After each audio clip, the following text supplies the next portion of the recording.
நடிகர் தனுஷ் பிறந்த நாளை முன்னிட்டு நெல்லையப்பர் கோவிலில் தங்கத்தேர் இழுத்து வழிபாடு. நடிகர் தனுஷ் பிறந்த நாளை முன்னிட்டு திருநெல்வேலி மாவட்ட தனுஷ் நற்பணி இயக்கம் சார்பில் திருநெல்வேலி அருள்மிகு நெல்லையப்பர் கோவிலில் தங்கத்தேர் இழுத்து சிறப்பு வழிபாடு நடைபெற்றது. இந்த நிகழ்ச்சியில் மாவட்ட தலைவர் காமராஜ் தலைமையில் ஸ்ரீகுட்டி, மாவட்ட செயலாளர் சுந்தரபாண்டி, ஆனந்த் உள்ளிட்டோர் கலந்து கொண்டனர்.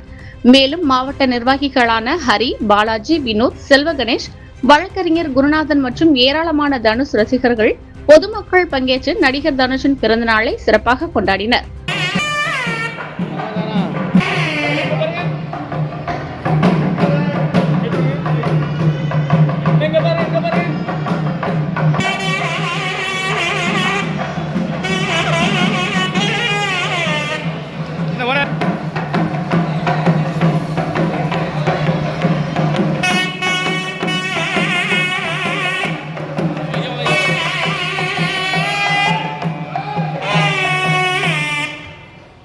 கல்லாதவும் ஒன்றி மதமத்தம் கதிர்மதியம் உள்ளாது செடிமுடியம் பெருமானார் உரையுமிடமும் கல்லாய சம்பாதி சதா என்பார் தாம் இருவர் புல்லானார்க்கு அறியிடம் உள்ளிருக்கு வேலூரே